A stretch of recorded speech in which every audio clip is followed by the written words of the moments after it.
Guys अक्सर हमें हमारी डेली लाइफ में इस तरह के सेंटेंस बोलने होते हैं जिनमें हमें बोलना होता है जैसे कि बोलने का सवाल ही पैदा नहीं होता, उसे बुलाने का सवाल ही पैदा नहीं होता, वहां जाने का सवाल ही पैदा नहीं होता, उससे बात करने का सवाल ही पैदा नहीं होता।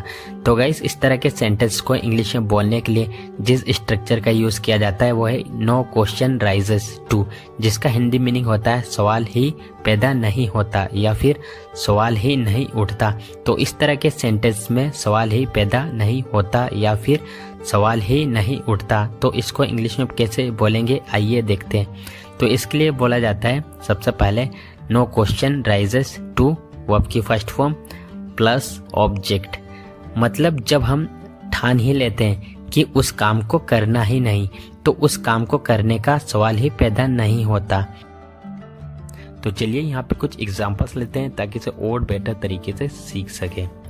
बोलने का सवाल ही पैदा नहीं होता, no question rises to speak, उसे बुलाने का सवाल ही पैदा नहीं होता, no question rises to call her या फिर हिम, वहां जाने का सवाल ही पैदा नहीं होता, no question rises to go there, उससे बात करने का सवाल ही पैदा नहीं होता, no question rises to talk to him, यहाँ आने का सवाल ही पैदा नहीं होता, no question rises to come here, सुबह जल्दी उठने का सवाल ही पैदा नहीं होता, no question rises to get up early in the morning, अभी दौड़ने का सवाल ही पैदा नहीं होता, no question rises to run right now.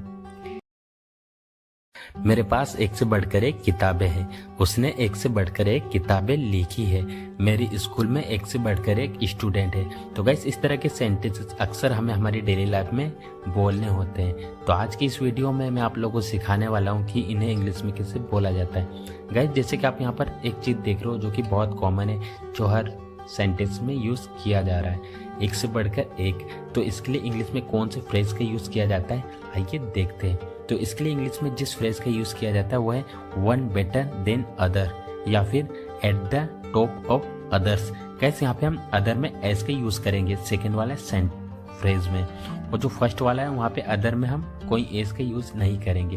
तो आइए यहाँ पे कुछ एग्जाम्पल्स लेते हैं ताकि इसे और बेटर तरीके से सीख सके।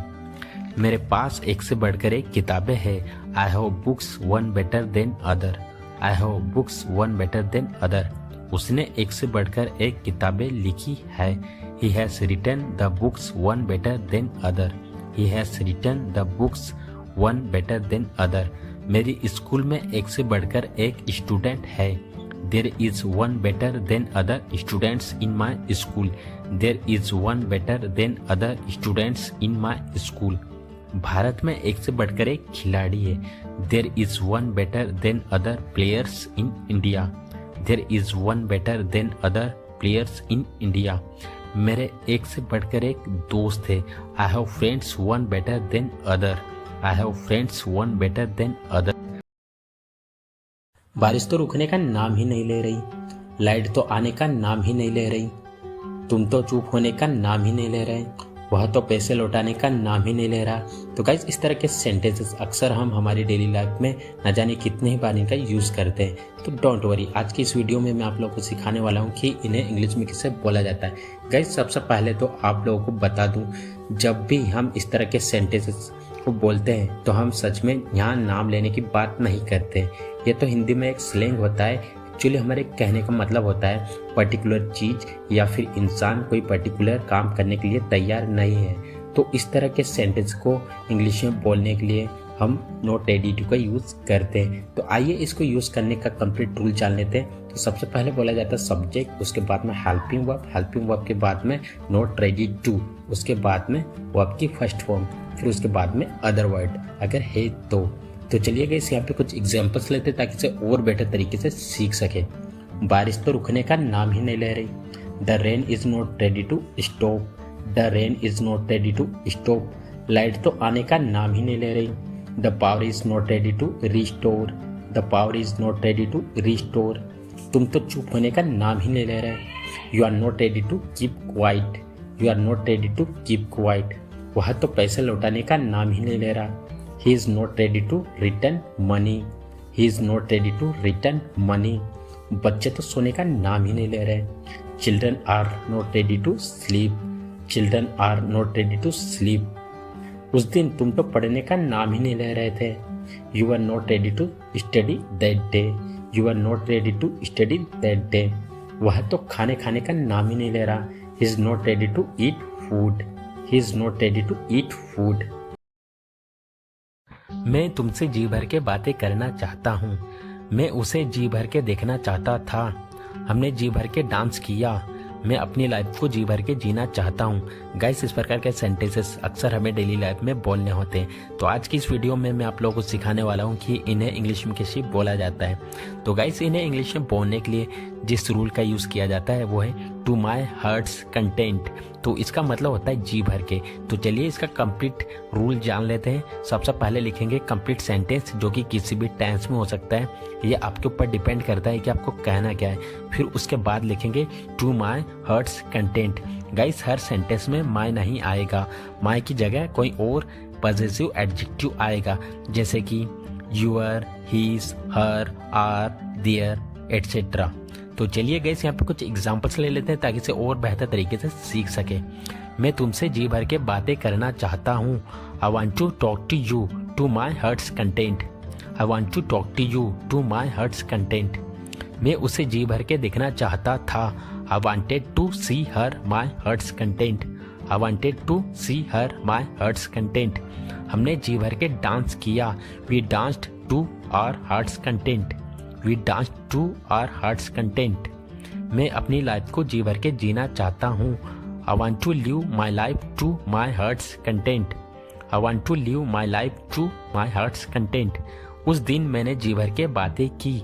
On that day I talk to my heart's content. On that day I talk to my heart's content. मैं जी भर के सोना चाहता हूँ। I want to sleep to my heart's content. I want to sleep to my heart's content. वहाँ मैंने जी भर के मिठाइयाँ खाई। I ate sweet there to my heart's content. I ate sweet there to my heart's content. तुम इतनी भोली नहीं हो जितनी लगती हो। इंग्लिश बोलना इतना मुश्किल नहीं है जितना लगता है। ये इतना महंगा नहीं है जितना तुम सोच रहे हो। तुम उतने होशियार नहीं हो जितना लगते हो। गाइस, इस तरह के सेंटेंस अक्सर हमें बोलने होते हैं। तो इस प्रकार के सेंटेंस को बोलने के लिए जो इंग्लिश में स्ट्रक्चर के यूज़ किया जाता है वो है not as adjective plus as. Guys, बहुत ही कमाल का स्ट्रक्चर है जो कि राइटिंग के साथ साथ स्पोकन इंग्लिश में भी बहुत यूज़ किया जाता है। तो चलिए इसे यूज़ करने का कंप्लीट रूल जान लेते हैं। सबसे पहले बोला जाता है सब्जेक्ट। सब्जेक्ट के बाद में हेल्पिंग वर्ब। हेल्पिंग वर्ब के बाद में नॉट एज। नॉट एज के बाद में adjective plus as plus complete sentence, जो कि किसी भी टेंस में हो सकता है। ये आपके ऊपर डिपेंड करता है कि आपको कहना क्या है। गाइस, यहाँ पर आप एग्जांपल्स देखोगे तो अपने आप समझ जाओगे। ये इतना आसान नहीं है जितना तुम सोच रहे हो। It is not as easy as you are thinking. तुम इतनी सीधी नहीं हो जितनी लगती हो। You are not as innocent as you look. English बोलना इतना मुश्किल नहीं है जितना लगता है।